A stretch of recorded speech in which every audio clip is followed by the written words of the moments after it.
The massive Viridian ships appeared in Earth's sky without warning. They hung above major cities like dark clouds, blocking the sun and casting long shadows. People stopped and stared upward, some taking videos with their phones, others running for shelter. No one knew what these visitors wanted. Captain Samuel Wright stood on the bridge of the USS Horizon, his hands clasped behind his back as he stared at the main screen. The alien vessel was unlike anything humans had ever built. All angles and sharp edges with a surface that seemed to shimmer and change color in the light. "Are we receiving any transmissions?" Samuel asked, his voice steady despite the tension. In the room, Lieutenant Olivia Martinez adjusted her headset. "Yes, sir. They're broadcasting on multiple frequencies. Translation software is working on it now." The bridge crew waited in silence. Earth's governments had prepared for this moment for decades, but now that first contact was happening, everyone felt unprepared. "Translation complete," Olivia announced. "They're requesting to speak with Earth's leaders." Samuel nodded. "Tell them I am authorized to represent Earth in initial discussions. Request permission to dock with their vessel." The response came quickly. The aliens, who called themselves Viridians, granted permission. Within the hour, Samuel led a small team including Olivia and Dr. Alan Pierce, Earth's leading xenobiologist, toward the docking bay. "Remember," Samuel told his team as they prepared to board the shuttle, "we represent all of humanity. No sudden movements. Follow diplomatic protocols." The journey to the Viridian mothership was short. As they approached, Samuel noticed how the ship's exterior seemed alive, with sections moving and reshaping themselves.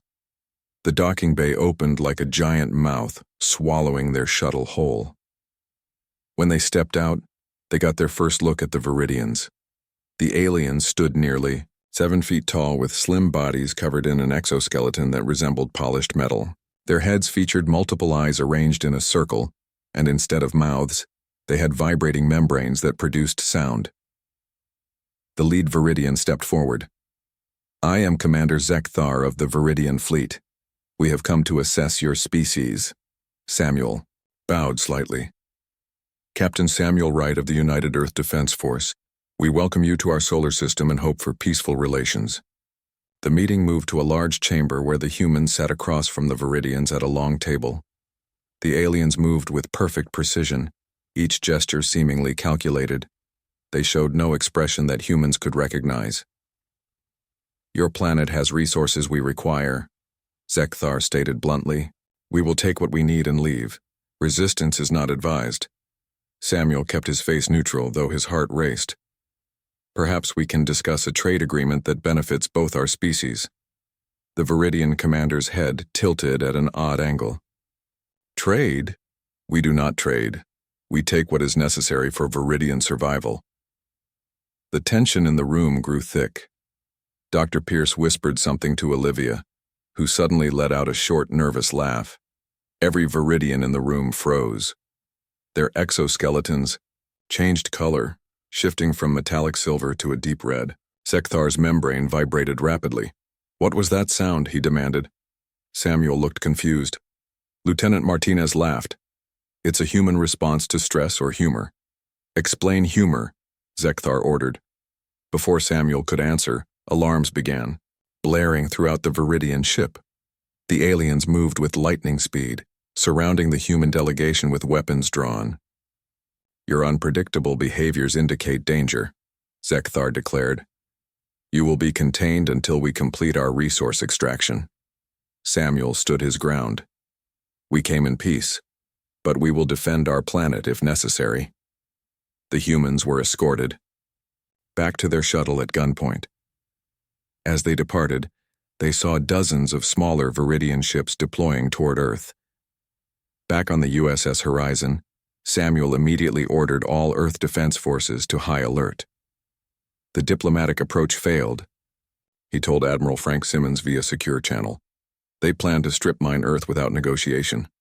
"Understood," the Admiral replied grimly.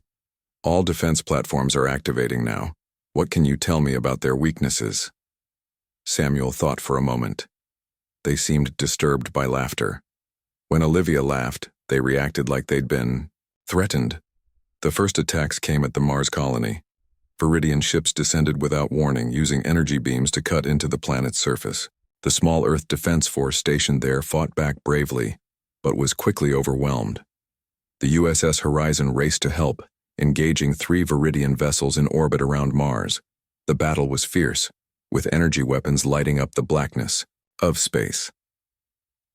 In the communications center of the Horizon, Ryan Baker was desperately trying to coordinate with the Mars colonists when he accidentally patched through his personal entertainment feed. Suddenly, an old comedy show began broadcasting on all channels, including to the Viridian ships. "Baker, what the hell?" Samuel shouted as he heard the broadcast. "Sorry, sir. Trying to fix it." Ryan frantically worked his controls. But something strange happened. The Viridian attack faltered. Their ship's movements became erratic as the comedy show continued to play across all frequencies. "Keep that broadcast going," Samuel ordered, noticing the change. "It's disrupting them somehow." The Horizon managed to drive back the Viridian vessels long enough for the surviving Mars colonists to evacuate. As they retreated toward Earth, Samuel gathered his officers. They were confused by the broadcast, Olivia noted. "Just like when I laughed in the meeting room." Dr. Pierce nodded thoughtfully. Their society might not have developed humor. Based on their behavior, they value order and predictability. Laughter represents chaos to them. Samuel looked out the viewport at Earth growing larger in the distance. The main Viridian fleet was regrouping, preparing for what would surely be a massive assault on humanity's home planet. "Contact Admiral Simmons," Samuel said. "Tell him we may have found a weakness, but we need more data. And get me everything we have on comedy, stand-up, sitcoms, joke books, all of it." Olivia raised an eyebrow. "Sir?" Samuel's lips formed a grim smile. "If they're confused by laughter now, just wait until the jokes begin." As the USS Horizon approached Earth, the crew watched the Viridian fleet with growing concern. The aliens had already shown their willingness to take what they wanted without negotiation. Humanity was facing an enemy with superior technology and no apparent concept of mercy. But for the first time since the massive ships appeared in Earth's sky, Samuel felt a glimmer of hope. The Viridians might not understand humor, but humans had been laughing in the face of danger for their entire history. The war had begun, and humanity's most powerful weapon might not be their missiles or lasers, but their ability to find humor even in the darkest times. 3 months had passed since the Viridians first appeared in Earth's skies. The war had not gone well for humanity. Despite their bravery and determination, human forces were outmatched by Viridian technology. Cities around the world lay in ruins. The aliens had established mining operations on every continent, extracting metals and minerals without regard for the environment or the people displaced by their activities. Yet in a secret underground base beneath the Rocky Mountains, a small team was working on what might be humanity's only hope. Dr. Amelia Green studied the video footage for the 100th time. On the screen, a Viridian ship wobbled and veered off course just as the human broadcast switched to a comedy routine. She made another note in her already full notebook. "You're going to wear out that replay button," Admiral Frank Simmons said as he entered the room.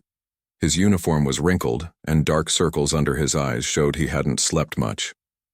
"I'm seeing a pattern," Amelia replied without looking up.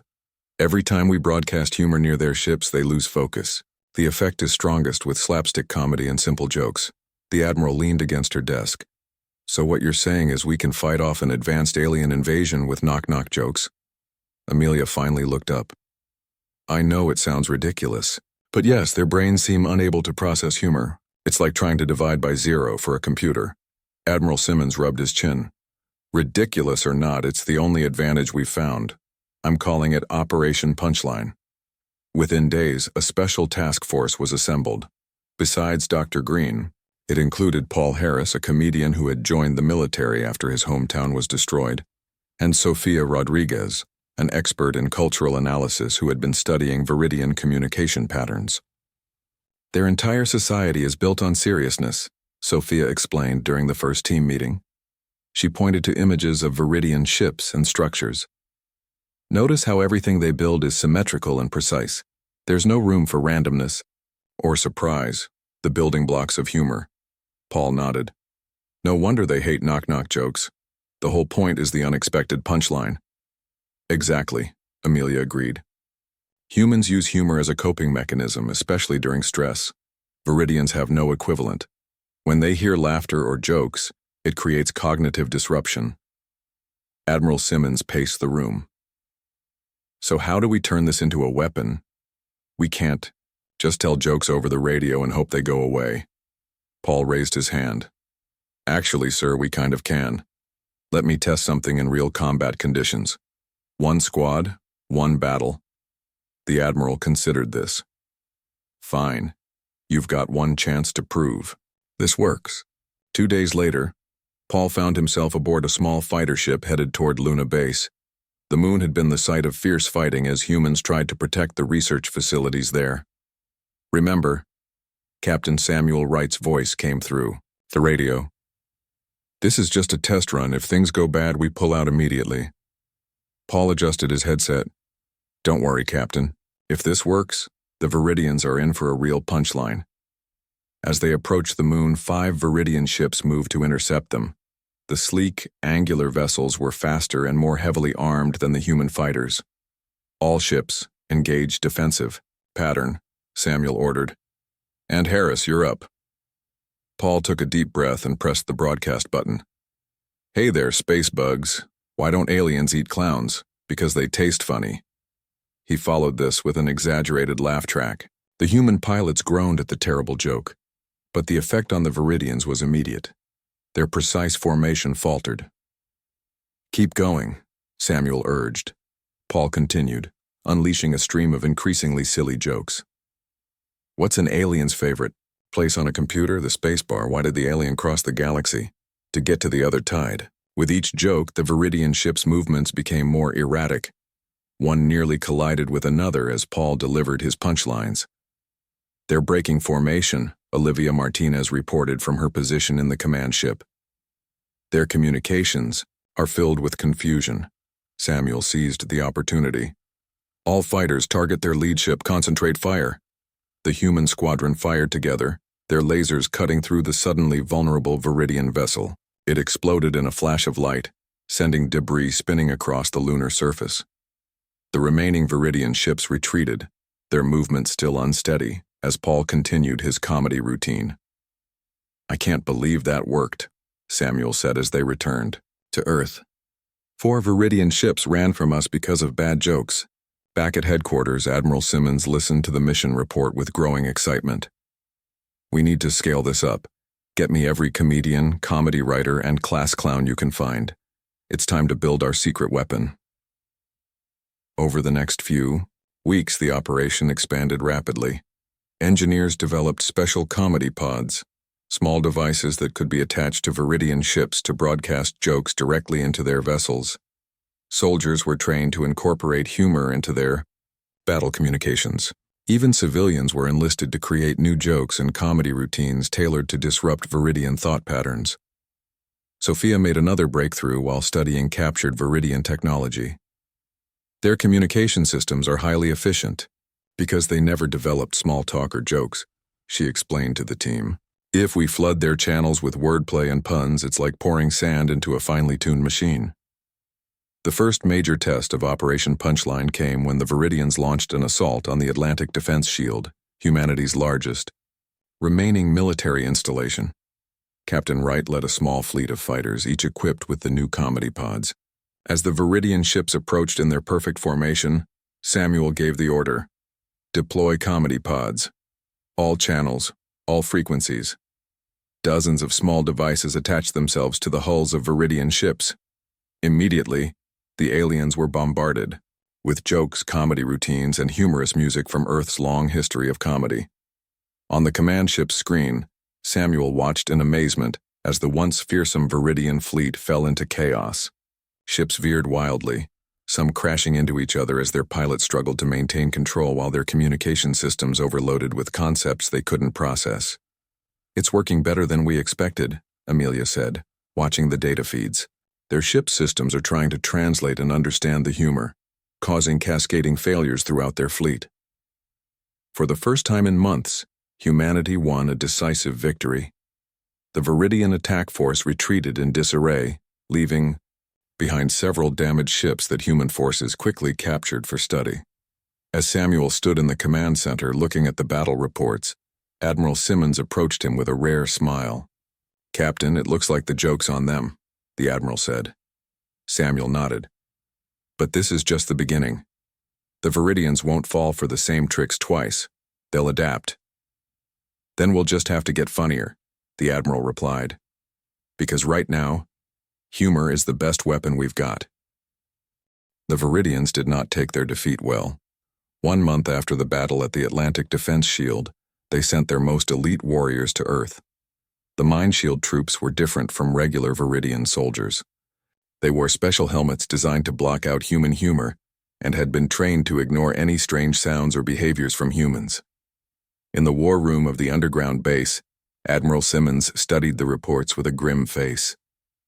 "These new troops aren't affected by our comedy pods," he said.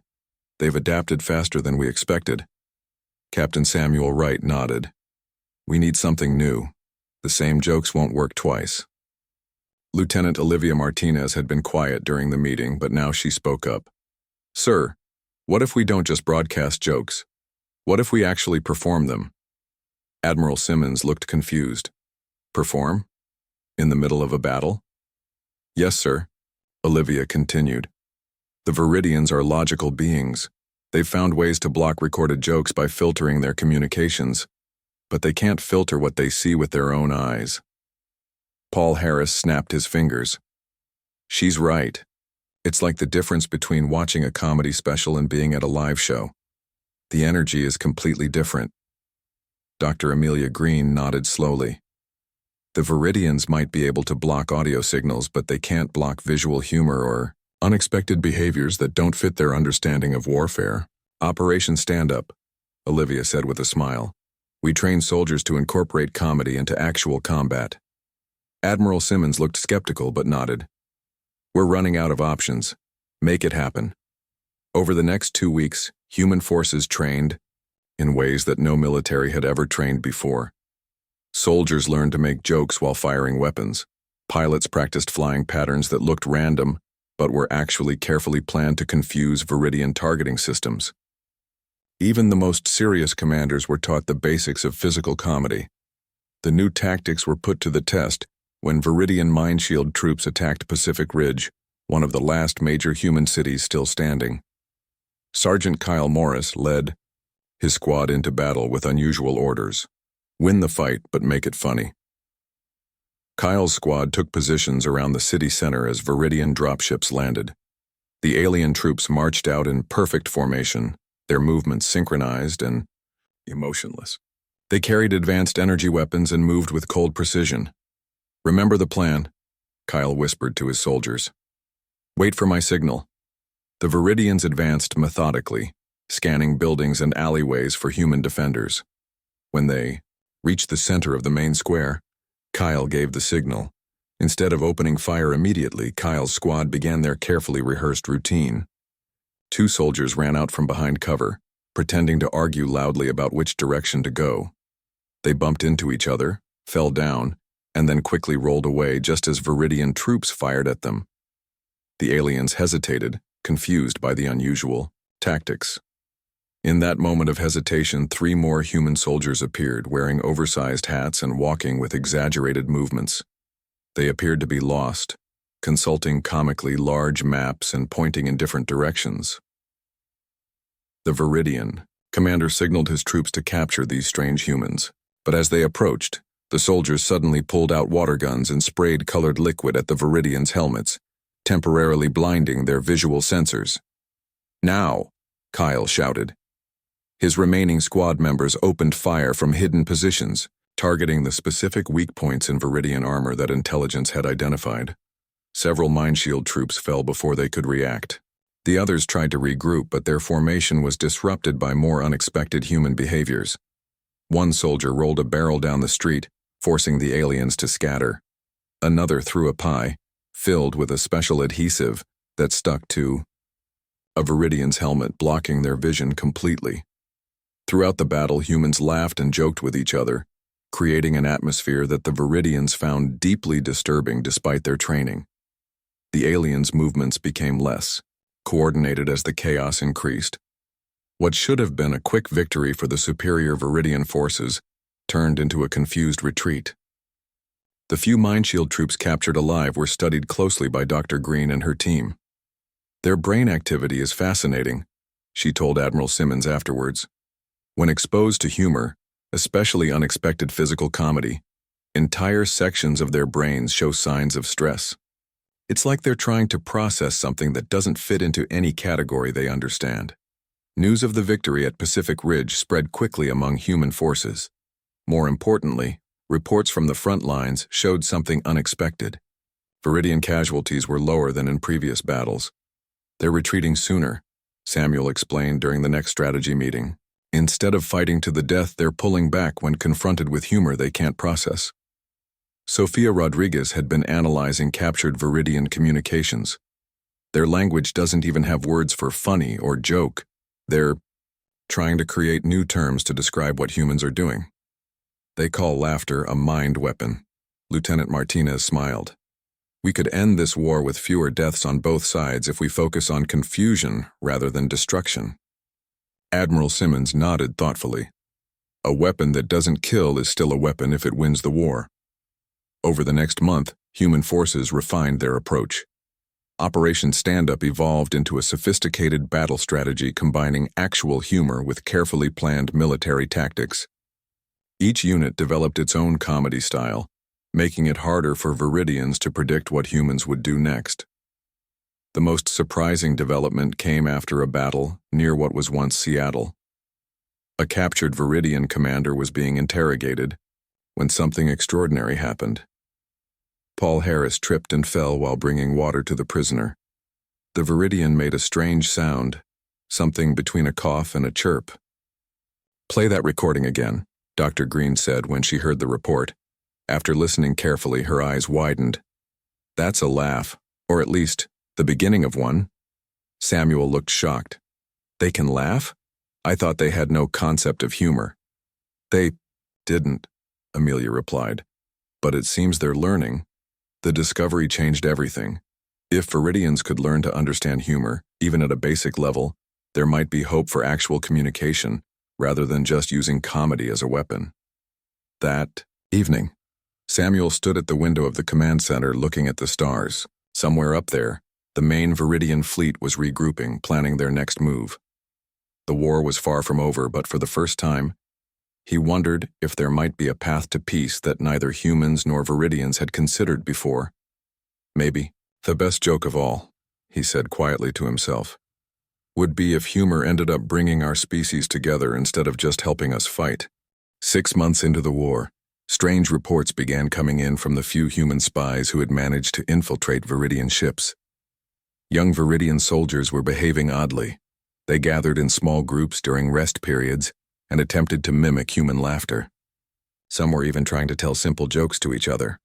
"This is unprecedented," Sofia Rodriguez said as she showed the spy footage to the command team. On the screen, a group of junior Viridians were watching human comedy shows that had been captured from Earth broadcasts. "They're studying us, but not just as enemies. They're curious about humor." Admiral Simmons frowned. "Is this a threat? Are they trying to become immune to our tactics?" Dr. Amelia Green shook her head. "I don't think so. This looks more like cultural contamination. Their younger members are fascinated by something completely new to their species." Captain Samuel, Wright watched the footage with interest. "Can we use this somehow?" Sophia nodded excitedly. "I think we can. If humor is spreading among their ranks naturally, we could accelerate it, target their cultural foundations directly." "Operation Inside Joke," Paul Harris suggested with a grin. Dr. Green and Sophia led a new team focused specifically on creating humor that would resonate with Viridian psychology. They studied everything they knew about Viridian society, their strict hierarchy, their precise language, their devotion to logic and order. "Their society is built on absolute rules," Sophia explained during a planning session. The concept that rules can be broken for humor's sake is revolutionary to them. Amelia nodded. So we need jokes that play with their specific cultural rules, not just general physical comedy. They worked day and night, creating jokes and comedy routines that specifically referenced Viridian customs and beliefs. Meanwhile, human forces continued using humor as a tactical weapon in battle, but now with a new goal, not just to confuse but to spark curiosity. The approach had unexpected results. During a skirmish in what was once northern Canada, a human soldier named Greg Peters was pinned down by Viridian fire.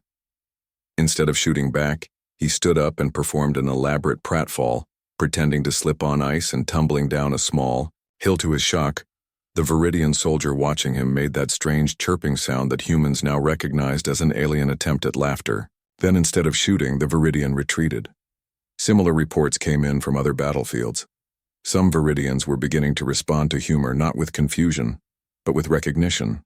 It was crude and basic, but it was there, the first sparks of a sense of humor developing in an alien species. Most surprising of all was a transmission received by the communications team one quiet night. It came on a secure human frequency, but the sender was definitely Viridian. "This is Vixka, third-level commander of the 17th Battle Group," the message began. "There are many of us who wish to understand jokes better. Some of us believe that humans are not the enemy our leaders claim. We call ourselves the Laugh Rebels." The message included coordinates for a secure communication channel. After extensive security checks, Captain Wright was authorized to respond. "This is Captain Samuel Wright of Earth Forces," he transmitted carefully. "We are interested in peaceful dialogue." Over the next few weeks, Samuel and Vixka established a secret line of communication. The Viridian explained that a growing movement was developing among younger members of their species. They questioned the rigid hierarchy that had always governed Viridian society. The human concept of humor had sparked something new, the idea that rules could be flexible, that the unexpected could be enjoyable rather than threatening. "Our leaders forbid laughter," Vixka explained. "They execute any soldier caught telling jokes or watching human broadcasts. But that only makes more of us curious." Samuel shared this information with Admiral Simmons. "This could be our chance for peace, sir. Not through defeating them, but through cultural understanding." The Admiral looked skeptical. "Or it could be a trap to learn our weaknesses." "I don't think so, sir," Sophia said. "Everything Vixka has told us matches our understanding of their psychology. Their society is experiencing something revolutionary, the discovery of humor. It's changing them from within." After careful consideration, Admiral Simmons approved a bold plan. Dr. Green and her team created what they called humor care packages, collections of jokes, comedy routines, and explanations of different types of humor, all designed to be understandable to Viridians. These packages were secretly transmitted to Vixka, who shared them with the growing network of Laugh Rebels. Meanwhile, human intelligence reports showed increasing chaos in the Viridian command structure. Commander Zek Thar, who had led the initial invasion, was growing increasingly erratic. He ordered harsh punishments for any Viridian showing signs of humor appreciation. But his crackdowns only fueled the rebellion. Intercepted Viridian communications revealed heated arguments among their leadership. Some advocated for a total withdrawal from Earth, claiming that human mind weapons were too dangerous. Others, including Zekthar, demanded an immediate, all-out assault to crush human resistance once and for all. "They're fracturing," Samuel told his team as they reviewed the latest intelligence. "Their society has always been built on absolute unity and obedience. Now that some are questioning those values, the whole system is under strain." Olivia Martinez had been monitoring communications with Vixka. "The Laugh Rebels are growing in number, but they're still outnumbered. Zekthar's forces are planning to identify and eliminate all of them." Samuel frowned. "We need to move faster. If Zekthar wipes out the only Viridians open to peace, we'll be back to all-out war." Dr. Green had been working on a new project with her team. "We might have something that could help. We call it the Cultural Bridge. It's a comprehensive explanation of humor designed specifically for Viridian minds. Not just jokes, but the philosophy behind humor, why humans value it, and how it strengthens rather than weakens society. Will it work? Admiral Simmons asked. It's our best shot, Amelia replied. If we can get this to enough Viridians, it might tip the balance. The plan was set in motion. Human forces would focus on defending key positions while simultaneously helping Vixka spread the cultural bridge throughout Viridian ranks. It was a race against time. Could they change enough Viridian minds before Zekthar launched his final assault? As Samuel prepared the transmission for Vixka, he added a personal message. Humor helped humans survive our darkest times throughout history. Perhaps it can help your people find a new path too. The response came hours later. Many are listening now, but Zekthar has ordered the final attack. Prepare yourselves, and know that not all Viridians are your enemies. That night, human sensors detected massive movement in the Viridian fleet. They were positioning for what would clearly be their largest assault yet. Earth's remaining defenses, prepared for battle but with a strategy unlike any in human military history, one that depended not just on weapons but on jokes. The sky above Earth filled with Viridian ships. There were hundreds of them, more than in any previous attack. Commander Zekthar led the assault himself, his massive command vessel positioned at the center of the fleet. His orders were simple and brutal: complete destruction of all major human settlements. No negotiations. No prisoners. In the underground command center, Admiral Simmons watched the approaching fleet with a grim face. This is it, he said to his officers. They're throwing everything they have at us. Captain Samuel Wright stood beside Sofia Rodriguez, who was monitoring communications with Vixka and the Laugh Rebels. Any word from our allies? He asked quietly. Sofia shook her head. Nothing since yesterday. I fear Zekthar may have identified and eliminated them. Dr. Amelia Green entered the room, looking tired but determined. The ultimate joke is ready, she announced. Everyone turned to look at her. The ultimate joke was their last, desperate plan, a specially crafted comedy routine designed by the best human comedians and cultural experts, fine-tuned to resonate perfectly with Viridian psychology. It combined wordplay, physical humor, and concepts that directly challenged the rigid Viridian worldview.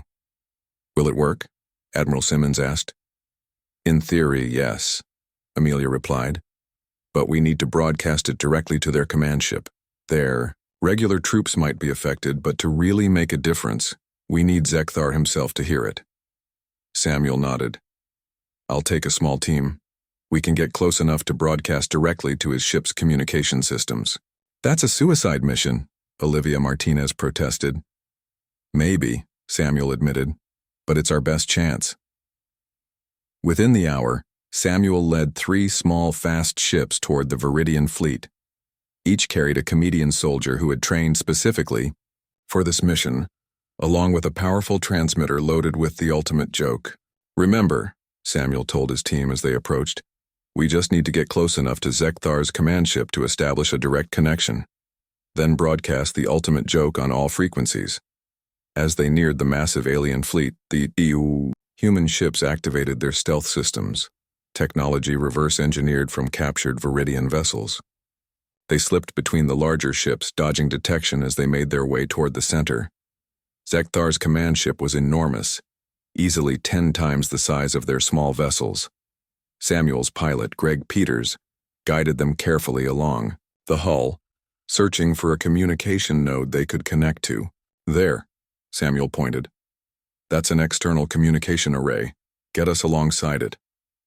As they moved into position, a Viridian patrol ship spotted them. Alarms blared as energy weapons powered up. Now or never, Samuel shouted. Broadcast the ultimate joke. Paul Harris, who had joined this final mission, activated the transmitter. The carefully crafted comedy routine began broadcasting directly into the command ship's communication systems. It started with simple wordplay, then built into increasingly complex jokes that played with the very concepts Viridians held most sacred: order, hierarchy, and absolutism. The patrol ship fired, striking one of the human vessels. But before they could fire again, something strange happened. The Viridian ship's movements became erratic. It's working, Paul said excitedly. They're receiving the broadcast too. All across the Viridian fleet, confusion spread as the ultimate joke transmitted, from ship to ship through their connected communication systems. On the command bridge of his massive vessel, Zekthar heard the broadcast and ordered it stopped immediately. But the ultimate joke had been designed to be unstoppable. Each attempt to block it triggered another joke, another punchline. Zekthar stood rigid as the human comedy invaded his ship. His commanders looked to him for orders, but he remained frozen, the membrane where his mouth would be vibrating rapidly. And then, something unprecedented happened. A sound emerged from Zekthar, a strange, stuttering chirp that grew louder. The Viridian commander was laughing. "Impossible," one of his officers gasped. But the laughter continued, spreading across the command bridge like a virus. One by one, Viridian officers began to make the same strange sound, their bodies shaking in an alien version of human laughter. On his small ship, Samuel watched in amazement as the massive Viridian fleet went still. The planned attack never came. Instead, ships began moving aimlessly, some even drifting into each other as their pilots lost focus on their controls. "Captain," a voice came through the communication system. It was Vixka. "You've done it. The command structure is collapsing." Zekthar is laughing. "Are you safe?" Samuel asked. "Yes, many of us are. The Laugh rebels have taken control of several ships already. The rest are in chaos." Back at Earth's command center, cheers erupted as they received Samuel's transmission. The Viridian fleet was immobilized, not by weapons but by humor. 3 days later, a formal communication came from the Viridian fleet. Zekthar had been removed from command. Vixka and the other Laugh rebels had seized control of the majority of ships. They requested peace talks with Earth's leaders. In a large conference room, Admiral Simmons sat across from Vixka. The Viridian's exoskeleton had changed color, showing blue and green patterns that humans had learned indicated openness and curiosity. "Our society has existed for 10,000 years without change," Vixka explained. "We believed absolute order was the only way to survive. But your species showed us something we never imagined. That flexibility, surprise, and yes, humor can make a civilization stronger, not weaker." Admiral Simmons nodded. "Humor has helped humans through our darkest times. It helps us see things differently, to find hope when things seem hopeless." "We wish to learn more," Vixka said. "Not all my people understand yet. Some still resist, but enough of us want change that we believe peace is possible." 1 year later, on neutral ground, a space station orbiting between Earth and Mars, humans and Viridians gathered for the graduation ceremony of the first class of the Intergalactic Comedy Academy. 20 young Viridians had spent months learning the art of humor from human teachers, while human students learned about Viridian culture and history. Captain Samuel Wright, now promoted to Admiral, stood beside Vixka as they watched the ceremony. The Viridian students performed a comedy routine they had created themselves, clumsy by human standards but remarkable considering where they had started. "Did you ever imagine this would be how the war ended?" Vixka asked. "With jokes instead of weapons," Samuel smiled. "In human history there's a saying, to get the last laugh. It usually means to triumph over your enemies, but I think we've given it a new meaning." On stage, a young Viridian told a joke that made both species laugh together, the sound of human chuckles mixing with Viridian chirps. It wasn't perfect harmony, but it was a beginning. As reconstruction continued on both Earth and the Viridian colonies, comedy clubs began to appear in alien settlements. Viridian philosophers wrote treatises on the value of humor. Human comedians toured alien worlds, teaching and learning. The war that began with confusion over laughter ended with shared jokes. In the long history of human conflict, it was perhaps the first time that everyone truly got the last laugh.